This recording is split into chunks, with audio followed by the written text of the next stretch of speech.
Hello everyone, it's me Sanjay Vasu back again for another video. This time I'm doing it on Cambridge Primary Sample Test for September 2020, Mathematics Paper 1 for Stage 5. This is part 2 of a two-part series, and I'll be covering questions 18 to 35 of this paper. You're not allowed to use a calculator. Let's start. Question 18. Chen makes the spinner. He spins it to choose a toy to play with. Write down the toys in order of likelihood that Chen plays with them, from most likely to least likely. So we can just calculate the angle that each toy has in the pie chart. Whichever is the largest angle is the highest likelihood. The smallest angle is the lowest likelihood. So the yo-yo is the most likely. Next is the train, and then the ball, and then the car is the least likely. That's our answer. Question 19. Estimate the answer to each calculation. Draw a line to match each calculation to the best estimate. One has been done for you. 531 times 4 is greater than 2000. Why? Because 531 is greater than 500, and 500 times 4 is equal to 2000. So this has to be greater. Now for a second one.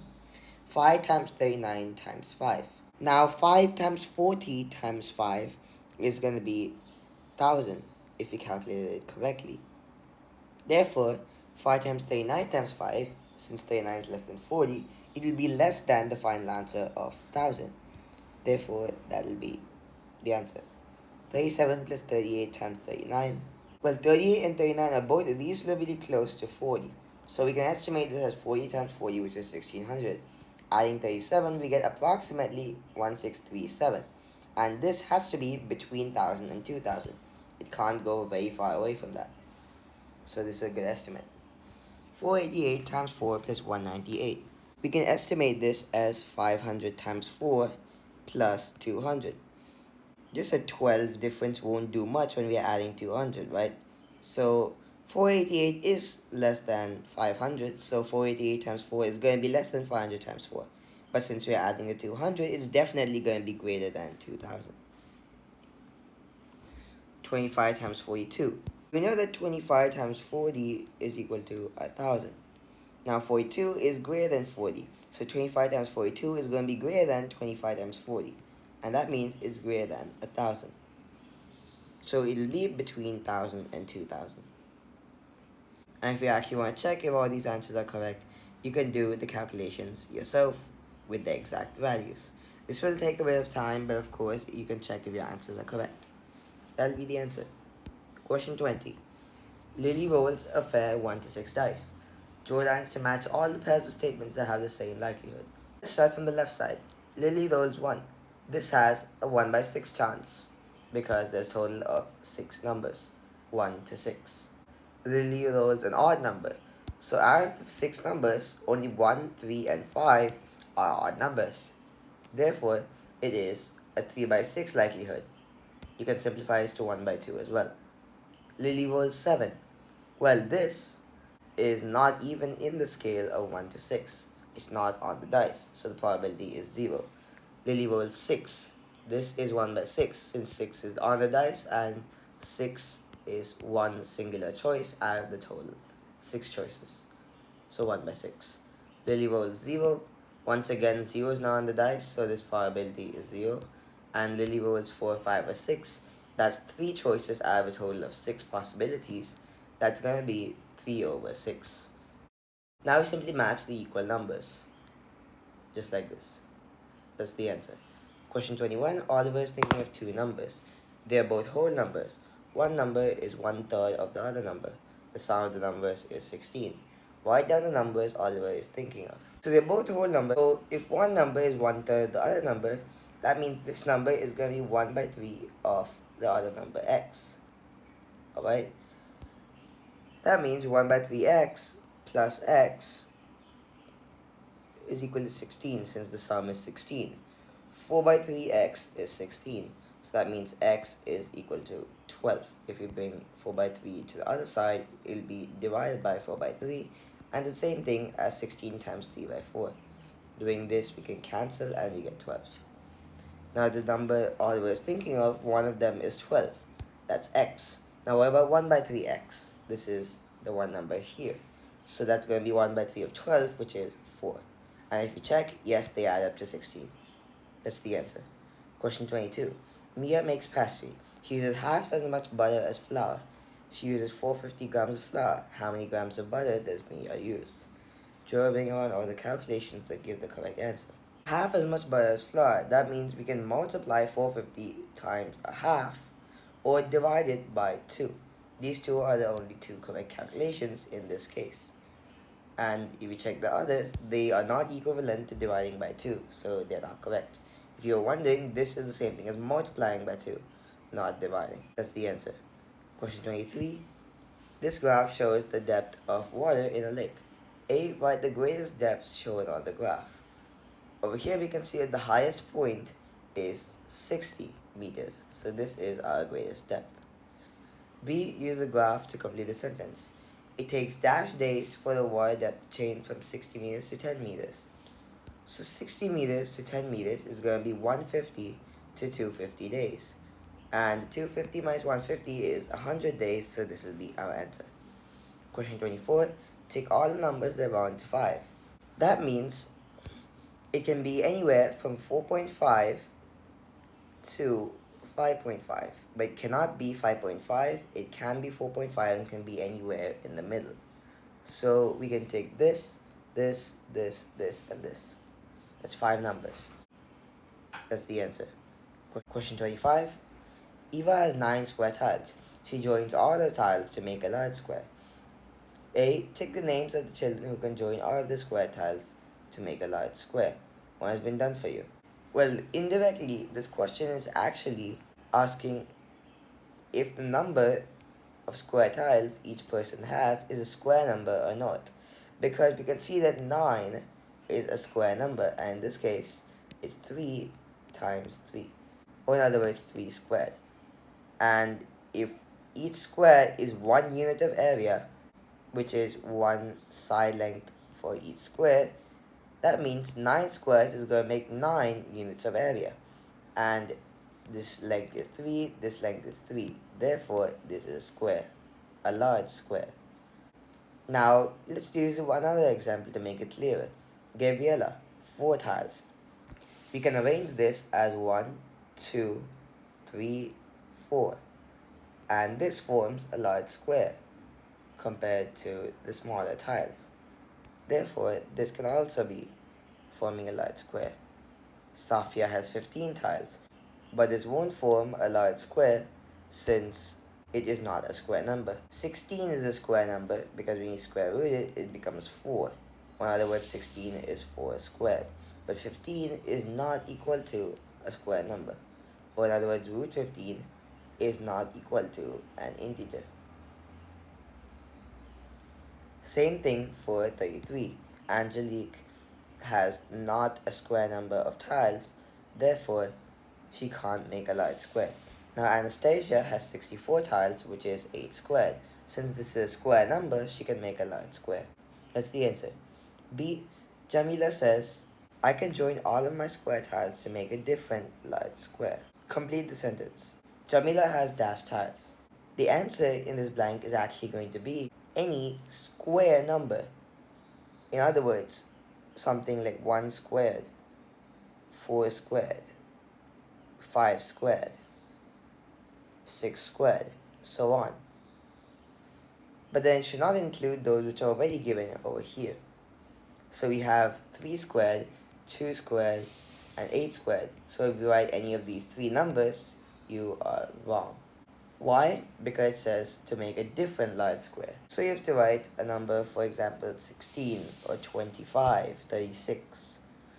Also, you cannot write 1 because it's a large square. It's not just 1 square tile, and that's already a square, so there's no huge difference. It's not larger than the tile itself. That's why 1 also is the wrong answer. Other than that, you can write any square number. That's the answer. Question 26. A teacher has $497.50. She buys 10 bats and 1 ball. Bats cost $42.50 each. Balls cost $7.75 each. How much money does she have left? Show you're working. So the amount of money she has left is going to be $497.50 minus 42.50 times 10 because she bought 10 bats, and then another subtraction of 7.75 times 1 since she bought one ball. Therefore, we get 497.50 minus 425 minus 7.75.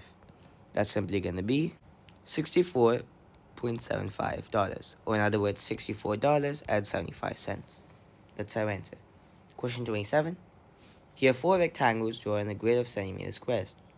Take the rectangle with an area of 24 centimeters squared and a perimeter of 20 centimeters. Let's look at the first one on the left. This has a length of 10 units and a width of 2 units.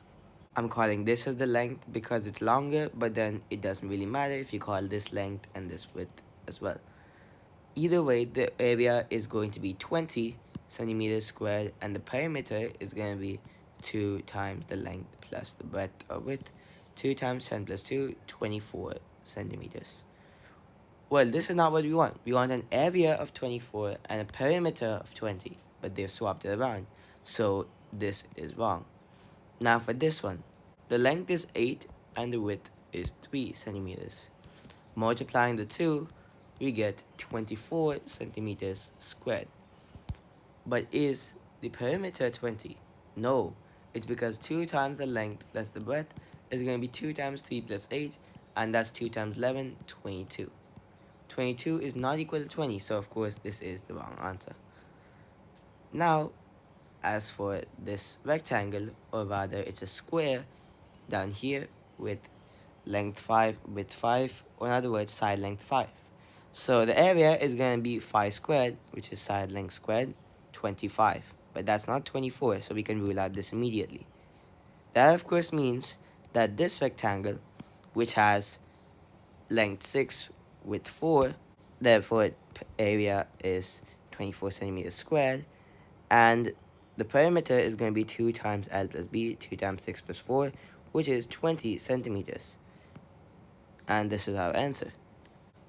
So we have to take this rectangle over here. We wanted an area of 24 centimeters squared and a perimeter of 20 centimeters. And we got it in this rectangle. That's our answer. Question 28. Rajiv counts the number of reading books in each classroom. He shows the results in 4 different bar charts. Rajiv uses one of the bar charts to work out the total number of books. Which is the best chart to use? Explain your answer. So let's look at each of the bar charts. All of them have x-axis of classroom and a y-axis of number of books. The only thing that's actually different is not the bars. The bars are the same, but then the scales on the graphs are different. So in this case, the best chart to use is going to be chart C. Why? Because it has the most accurate scale. This is a simple way to write the answer. It has the most accurate scale.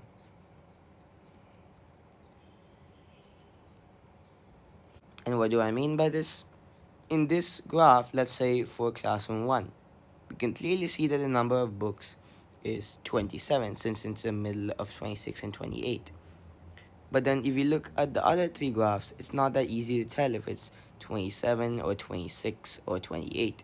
So it's not very clear what the actual value number is. And since he wants to work out the total number of books, it is much easier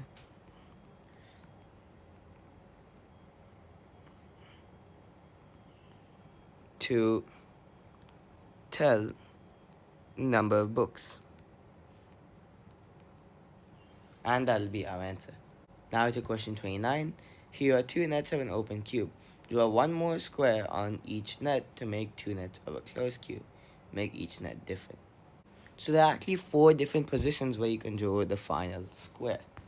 It can be in either one of these 4 places. So let's add one more here. Make sure you use a ruler to draw the faces, and make sure these 2 are different. Can be any one of these 4, as I said. So if we took this for the next one, don't use this. You can use either one of the other three. So if you use this one, then use either one of the other three for the next net. It's as simple as that. That's our answer. Question 30. The table shows the results for 100-meter race in the Olympics. The Netherlands took 1/10 of a second longer than the winner. Complete the time for Netherlands.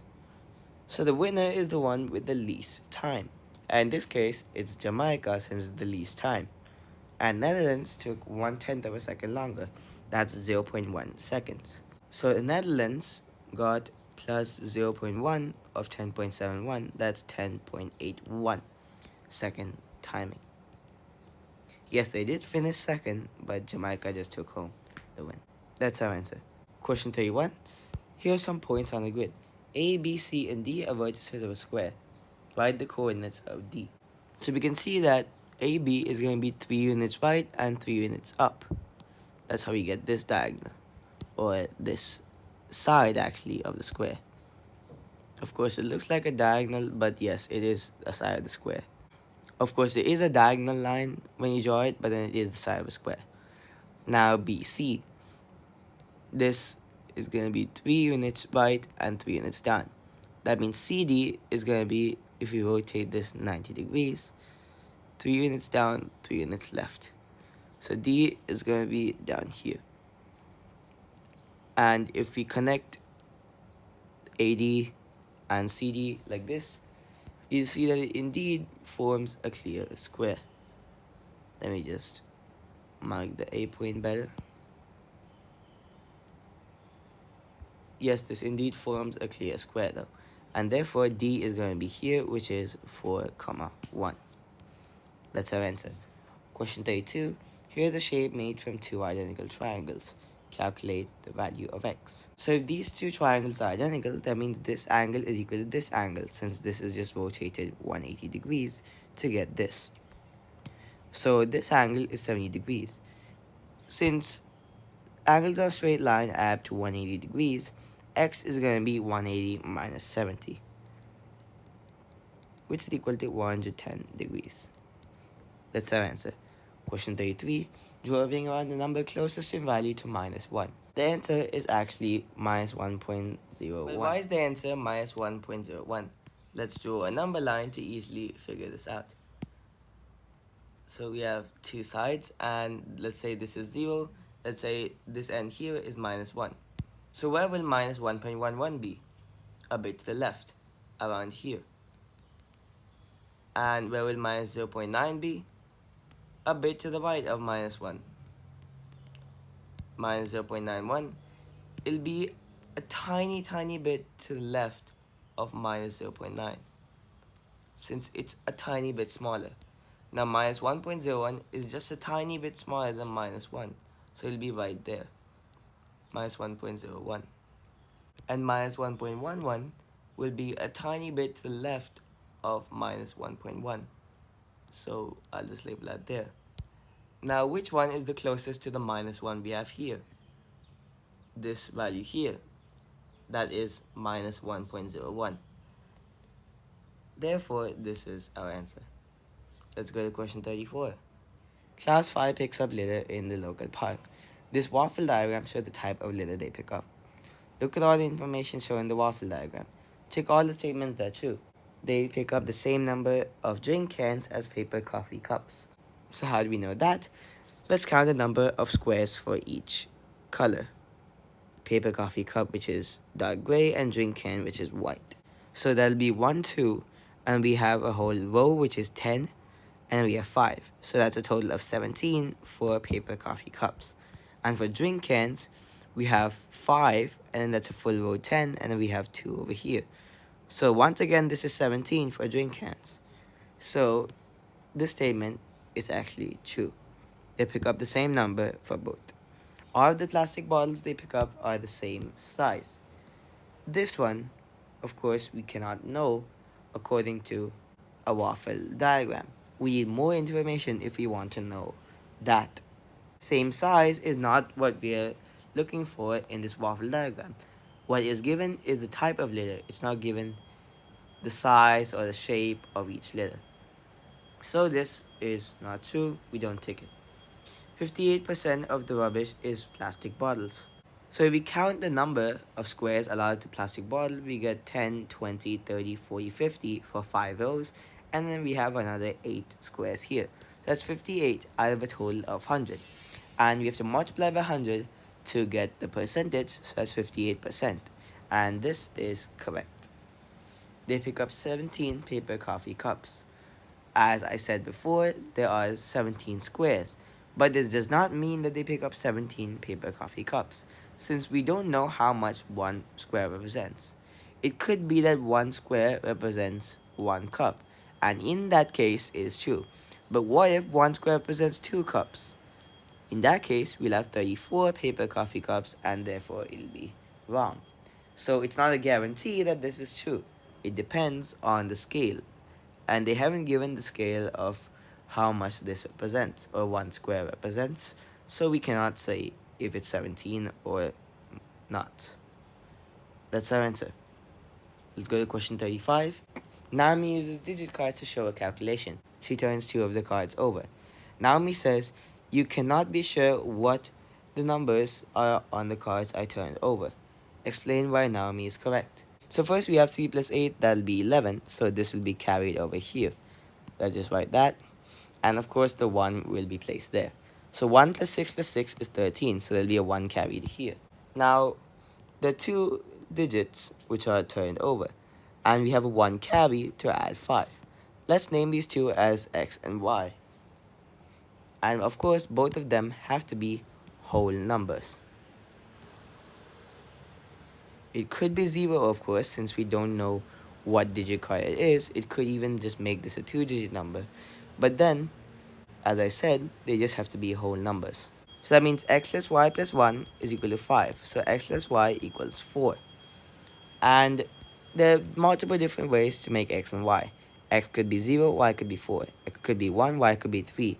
X could be 2, and y could also be 2. X could be 3, y could be 1. X could be 4, y could be 0. There's 5 different ways to classify the 2-digit cards.